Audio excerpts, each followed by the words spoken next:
Seattle has a new look for homeless encampments. Now, next door to this home, on a typical residential street, and behind this fence, sits a homeless village.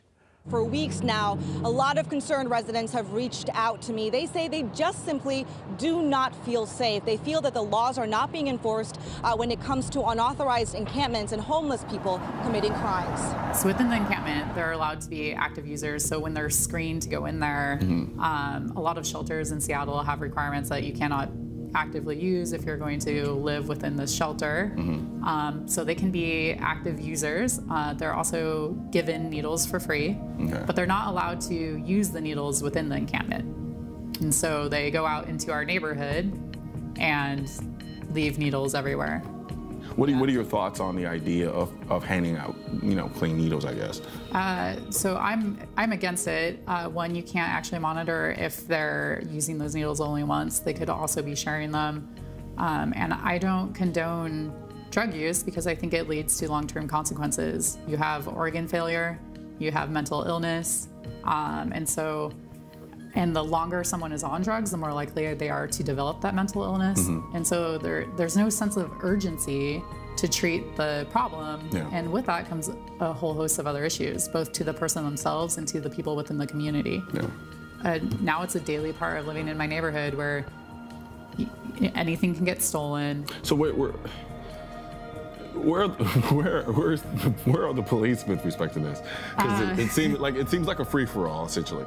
Yeah, I think our police are doing the best that they can given the current political climate, and so the fact that I now feel unsafe speaks volumes to how my neighborhood has declined in terms of its safety in the past 2 years. Ever since they put in that encampment, crime has increased 103% year over year and year to date. And this was given to me by SPD's data-driven team. Year to date has increased by 100% as of May 11th. Right, and so, I mean, that's a substantial, that's no longer anecdotal. Yeah, that's substantial as hell. That's substantial. Escalated, where you start having prostitutes working the woods, drug dealers working the woods. And then when the city of Seattle started changing its policies on how to deal with these vagrants and letting them have the run of the city, these RVs started moving in across the street line, and they brought more drugs. They brought drug use, they brought more sex, they brought to the cemetery. To the cemetery. I don't know why this is such a hot spot for hangout for that kind of stuff, but that's what they started doing here, probably because nobody bothers them at night. So have you had any safety issues, so to speak? So for Memorial Day, every year we have the kids of the synagogue come out and put American flags in the ground for all the veterans that are buried here and next door. They do that with the cemeteries, all the Jewish cemeteries in town. It's a big event that we've been running for about 10 years.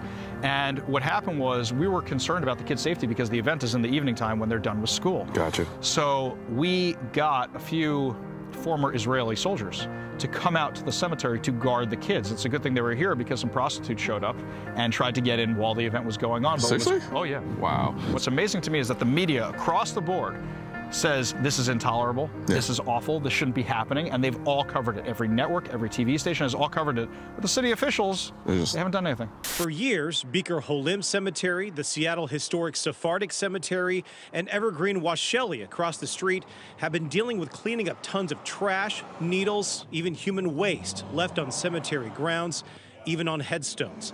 The result, they say, of homeless people and drug addicts living in campers in tents. A little disappointed with the response, the fact that the council member did not show up. It's so interesting to me because you can hear them talk about all types of other things, like we were talking earlier about a recent law that they just passed in terms of like gun safes and all these other laws that are pertaining more so to, I guess, the gun issue. Yet you have this problem here, which they're completely ignoring. Well, the city got involved over the gun issue with the cemetery. They didn't like the idea that we were going to bring guns and protect our cemetery, that we were hiring security guards. That's where they drew the line. And, Jews have guns? Nope, can't have that. We don't care about the homeless people in the cemetery, we don't care about the drug use, we don't care about the prostitutes, but Jews protecting their own cemetery with guns? That's where we draw the line, and all of a sudden things started.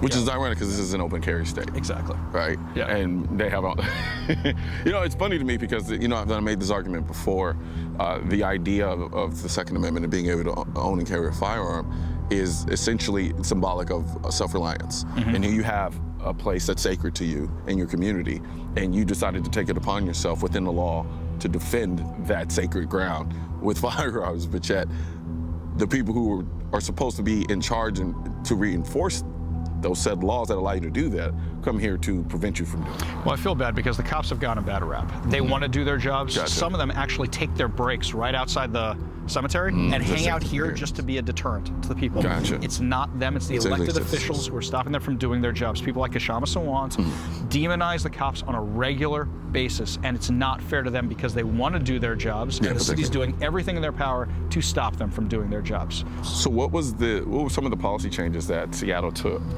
or made that kind of pretty much opened the floodgates in it? Seattle stopped enforcing its own laws. Okay. They stopped enforcing laws on parking. They stopped enforcing laws on panhandling and transients and any of that kind of stuff. They stopped enforcing laws on drug use. Yeah. They stopped enforcing laws on drug dealing.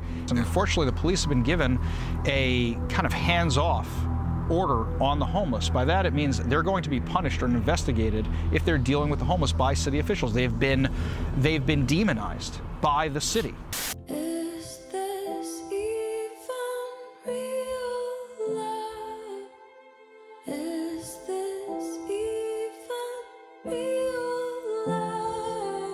The city government has not looked into what's worked in other cities. I lived in New York under Giuliani, and I watched the broken windows thing in action. And it showed how you can clean up a city if you put the right resources in the right places. And if you go after low-level crimes, then there's a ladder effect, and it works its way through everything. And this city doesn't seem interested in any of that. They just seem like they want to reinvent the wheel, and they want to create it themselves. And I understand that Seattle's a technological place where they created everything, but none of the stuff they're doing is working because the homeless problem is only getting worse. When this whole thing first started with camping in public parks, the homeless number was, I think, in 4,000 or 5,000 according to their numbers. It's now 12,000. 12,000 according to their numbers, which are probably wrong. It's probably more than that. Right. So this problem has gotten so massive, they don't even know how to deal with it anymore, except for, well, you give us more money, we'll figure it out. It's not always about the money. Sometimes it's just about enforcing the laws that you already on the have. Perspectives on the drug culture, the drug epidemic, whatever word of choice people wanted to label it. I guess the homelessness, so to speak. And then, there are several approaches that a lot of people feel like they have that will fix the issue. Are there any approaches that stand out to you that you're kind of like, not so much, coming from your experience? Well, here's my feeling on that thing. And in my experience, probably 95% or more of people who have gotten clean, it doesn't happen unless you hit bottom. Unless you crash and burn and get just your ass beat bad. Yeah. That's the point where you can change directions. Yeah. That's the point where you can start picking up those pieces and putting a person back together into some kind of functional form. It doesn't happen any other way. I've never seen it. I've never seen anybody that's shooting heroin or shooting coke or smoking crack or meth. I've never seen anybody say, gee, this is kind of unhealthy. I'm going to stop doing this and start juicing. And that's what makes it so hard, I think, for government to address this problem. Gotcha. But they're giving them these little shacks to live in, and they're giving them these things, and it just doesn't quite make sense to me because it's not helping them hit bottom. So safe to say you're not probably the biggest fan of, say, the idea of a needle exchange?